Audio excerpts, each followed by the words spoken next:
Oke, hari ini kita akan sama-sama menelusuri sebuah tempat yang luar biasa penting, yaitu pelabuhan tersibuk di Amerika. Kenapa ini jadi sorotan? Karena di sana sedang terjadi sebuah revolusi teknologi yang akan mengubah segalanya. Jadi, begini alur pembahasan kita. Pertama kita lihat dulu, segede apa sih pelabuhan Los Angeles ini? Lalu kita intip bagaimana mereka melindungi benteng digital mereka. Setelah itu, kita masuk ke arena persaingan global yang ternyata panas banget loh. Kemudian, bagian yang paling dilematis, nasib para pekerjanya. Dan di akhir, kita coba jawab pertanyaan terbesarnya. Masa depan semua ini akan seperti apa? Oke, pertama-tama supaya kita semua paham kenapa topik ini penting banget, ini bukan cuma soal dermaga dan tumpukan kontainer. Ini soal urat nadi ekonomi sebuah negara. Taruhannya besar sekali. Coba lihat, ini dia, gerbang utama Amerika ke seluruh dunia. Posisinya strategis banget, pas di lingkar Pasifik. Dan perlu dicatat ya, selama lebih dari 20 tahun berturut-turut, pelabuhan inilah yang selalu jadi nomor satu di Amerika Serikat. Betul-betul juara bertahan. 1 miliar dolar. Wow, itu adalah nilai barang yang lewat di sini. Bukan dalam setahun ya, tapi setiap hari. Biar lebih kebayang, nilainya itu sama seperti kita membangun jembatan Suramadu yang baru setiap hari. Gila kan? Ini benar-benar arteri utama ekonomi. Angka-angkanya memang bikin kita geleng-geleng kepala, tapi ada satu yang menurut saya paling mengejutkan.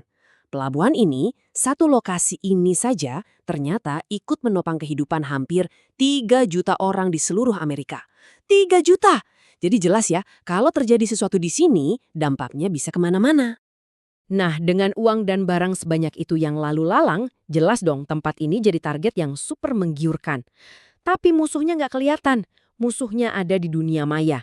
Makanya, melindungi dermaga digital ini jadi prioritas paling utama mereka.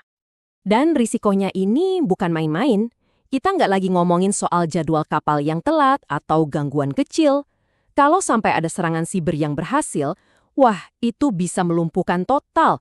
Bukan cuma pelabuhannya, tapi seluruh rantai pasok satu negara. Efek dominonya bisa bikin ekonomi guncang. Lihat deh lini masa ini. Ini menunjukkan banget evolusi strategi mereka.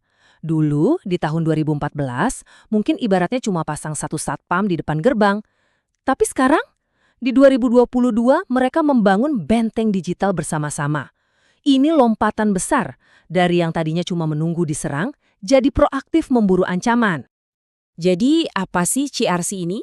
Anggap saja ini seperti siskamling digital pertama di dunia. Cara kerjanya keren banget. Jadi kalau katakanlah satu perusahaan melihat ada penyusup digital, sistem CRC ini secara otomatis dan anonim langsung teriak, "Awas ke semua tetangga di pelabuhan." Hasilnya, semua pintu pertahanan langsung dikunci bareng-bareng. Cepat, kompak, dan pastinya jauh lebih aman. Oke, punya pertahanan canggih itu penting. Tapi di zaman sekarang, itu saja nggak cukup buat menang. Pertahanan terbaik adalah dengan menjadi lebih cepat, lebih pintar, dan lebih efisien. Nah, disinilah perlombaan global yang sesungguhnya dimulai. Dengerin deh kutipan dari pakar ini. Ini seperti sebuah tamparan keras. Walaupun kelihatannya sudah canggih banget, ternyata mereka merasa masih jauh tertinggal. Pertanyaannya jadi, memang negara lain sudah sejauh apa sih inovasinya? Nah, ini dia jawabannya. Smart Port atau pelabuhan pintar. Konsepnya simpel tapi revolusioner. Lupakan deh tumpukan kertas dan proses manual yang bikin pusing. Ganti semuanya dengan aliran data dan kargo yang super lancar, cerdas, dan secepat kilat. Nah, ini bagian yang paling seru. Coba perhatikan tabel ini. Ini bukan cuma adu teknologi, tapi adu strategi. Beda negara, beda senjatanya. Lihat Rotterdam. Pelabuhan raksasa di Eropa, mereka pakai IoT untuk mengatur semua infrastrukturnya. Masuk akal kan? Lalu Singapura, pusat teknologi Asia, mereka gaspol pakai AI dan blockchain untuk prediksi dan transparansi. Cocok banget sama citra mereka. Nah, Los Angeles, mereka fokus memecahkan masalah utama mereka, yaitu bagaimana agar semua rantai pasok bisa terlihat jelas.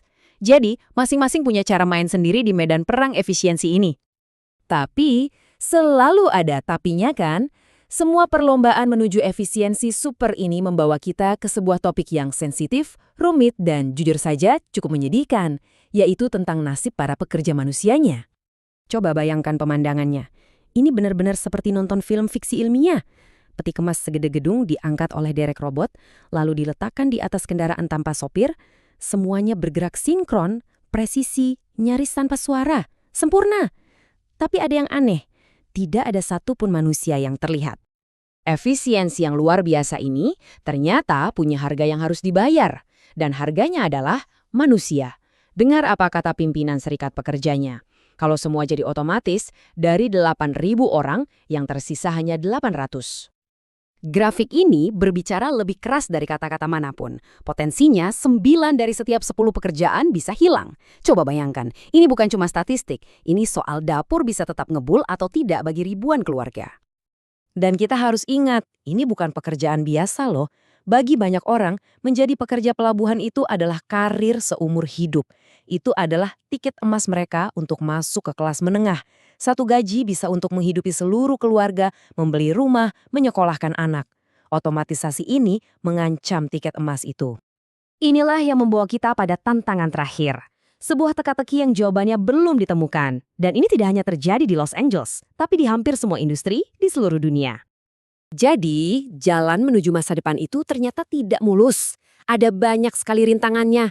Biayanya mahal, gila-gilaan. Ancaman cyber tidak ada habisnya. Lalu harus melatih ulang begitu banyak orang. Dan yang paling penting, harus bisa menyambungkan teknologi baru ini dengan sistem lama yang sudah ada. Benar-benar rumit. Ujung-ujungnya, semua ini kembali ke satu pertanyaan besar yang fundamental.